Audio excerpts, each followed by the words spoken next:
Deputy Minister Designate for Justice and Attorney General Joseph Dindok Pemba has suggested a complete ban on illegal mining activities as the way to go in dealing with the menace. Appearing before the Appointments Committee of Parliament, he noted this will give room for restructuring to ensure that entities go through stiffer procedures to acquire licenses.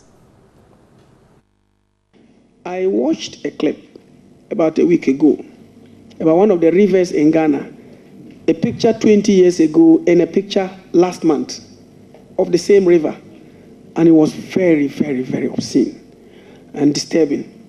So my position on this matter, as I will be assisting my minister in this, is that at least looking at the gravity of and the enormity of the issue at stake, some ban, complete ban at least, so that we restructure the system in such a way that when we eventually begin to give licenses again, then we'll ensure that the right things are done. Because we can continue to talk about the fact that it is the livelihood of people, but it is only because we are living that we are mining. If we die, we shall not be mining. Right, let's do some analysis now. Edward Kwesi Okwaku is Director of Research and Policy at Artisanal Small Mining Africa Network, and he's here with me. Good evening, sir, and thank you very much. I heard the, I'm fine, thank you. I heard the Deputy Minister say, calling for a total ban on small-scale mining. The issue of galamsey, tell me first, as an artisan and a small miner yourself, how worried are you about the effect of illegal mining on our natural environment? Well, thank you very much. First of all, let me do this correction. I am not a miner myself, but I am an advocate for the of responsible small-scale mining in Ghana. And as a research or advocacy group, what we have always done is to promote responsible mining. Now, I like that. I mean, a lot of people confuse your activities as part of galamsey. So I'm happy that you're clarifying that is one of the things that we've had to contend with. You see, there are people who are legally doing the right thing and making sure that they do the right processes, go through the right process, and then when they have done, they do what we call, you know, backfilling. But those are not in the majority, are they? Yeah, they are very few. Yes, I agree to that. But you see, it's also because as a country, we have failed to regulate the sector. And that is why I think that the MPP government and the minister in particular, beginning this approach for me. So now you're laying the blame squarely at the doorstep of the regulators and not the illegal miners? No, you see, I mean, as human as we are, every human being will want to have a free day. It's natural. So it's important. That is why we always have to have laws. And we need to have enforcement agencies who are very much equipped to be able to enforce the laws. For me, I think that we have failed as a state when it comes to regulation of the mining sector generally. Even with the large-scale mines, I tell you, mostly it's because they are cloned. They have big walls around them. But when you go in there, you see that they are perpetuating a lot of illegality. You understand? So I think that for me, the approach should be that banning it completely, like the Deputy Minister suggested, for me is also not the best way out. When government attempts to do that, I believe the government will begin to face legal actions. Because if I'm a small-scale miner, you are indirectly issuing a threat.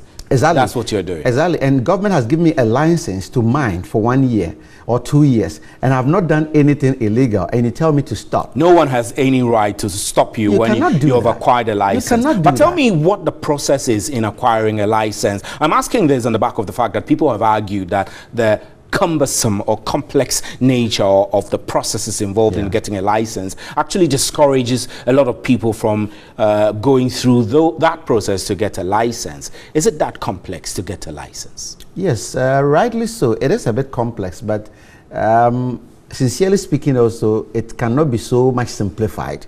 Because you see, you are trying to acquire mineral rights. Now, there's so much, you know, involved. I mean, we have the land title ownership that belongs to the chiefs. And then you have the mineral right that is vested in the president on behalf of the state. And then you are also looking at the environmental impact and all that. So it brings in so many other stakeholders, and you need to, you know, be able to contact even the district assembly, the interest of the district assembly, the local people and all that. So I think over time, the process has been a bit streamlined. You know, it's now a bit better. What the system or let me say the ministry has tried to do is to make sure that we can go through the processes, putting in place some specific timelines. What we have advocated for as advocates in the sector is that we need to be able to have a one-stop shop where somebody can go and then have the processes run to the end. Or get, get sufficient information exactly. to finish At the process. At the moment, the way you have to hop around, move from one sector, you go today, you don't meet the person in charge, you go here and then they tell you how to be here for a month. That encourages a lot of corruption also. Exactly. So let's focus on the problem. You have said that you think that the problem is lack of enforcement of the available regulations. The law is not biting hard enough. And you've also told me that only a few of you do legal small-scale mining. A few of those you advocate for do legal small-scale mining. What is stopping the larger group which are engaged in the illegal activities to regularize their activities? Well, a number of factors. You see, one of them is that most of the areas where these guys are mining are not, the sizes do not conform to the acceptable sizes that can be licensed. Because the Minerals Commission and the ministry has it that you can only license 25 acres of land for a small-scale mine. Now you have this community youth who think that they do not have jobs to do, therefore they need to get themselves doing something. They don't have a 10-acre land. They don't have a 25-acre land. And it's not qualified, you see. So I think that it's an omission within the law.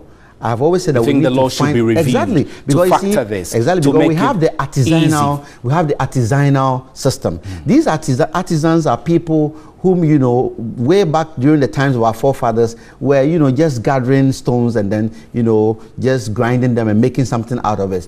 And that is where we got even the terminology galamsey. It is gather and sell. That was corrupted to mean galamsey. That's right. Galamsey is nothing. It's the word gather and sell that people have now connoted to mean galamsey. But people are gathering and selling and they are destroying the environment. So if the government reviews the commission, reviews the law to make it easy for people who have 10 acres to be able to mine, what is the guarantee that they will work within acceptable environmental limits and reclaim the lands and don't pollute the rivers and waters? Stephen, we don't have guarantees. Let me assure you that when it comes to destruction of the environment, I'll tell you, it's not even the 10 and the 15 and the 20-acre people who are destroying. Who are destroying? It is the large-scale people, those who have, the 30-acre, the 25-acre, the 40-acre. They are using big machinery.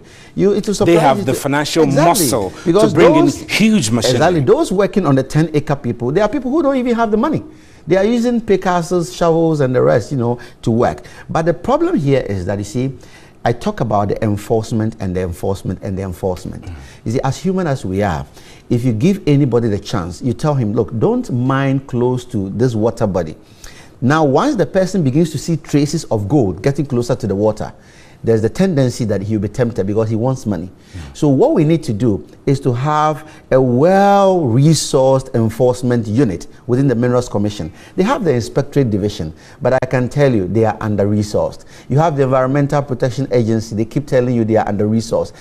Ideally, every mining site projects are going on should have been visited at least every week by an official of the Mine Inspectorate Division. Interesting. I've had quite a lot of education from your expose. But moving on, we have been confronted with this menace, and everyone is angry about this, also possibly because there is a lot of awareness created by media exposure of the problem. This problem has existed for quite a long time. Moving forward, what should we be doing? You've spoken about enforcement, you've spoken about reviewing the laws. Are these enough? Yes, they are not enough. We need to do more. But I believe that going forward, you see, there's the need for regular consultations.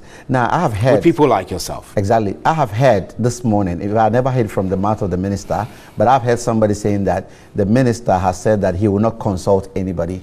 I want to believe that Honorable Amewu might not have said that. If he has said that, I consider it to be very unfortunate because personally I've worked with him before. And I know that he has been a civil society activist when he worked with the Africa Center for Energy Policy. That's right. And he knows what consultations can do. I believe that no matter what the problem is, it's always important to engage people, the major stakeholders. I would want him to engage the major stakeholders, gather, because there have been a lot of solutions proposed over the time. we can sit down, harmonize these solutions, and see which ones will better work for the country. For our interests. Exactly. I'm grateful for your time, sir. Thank you very very much for joining us. I'm Stephen Enti.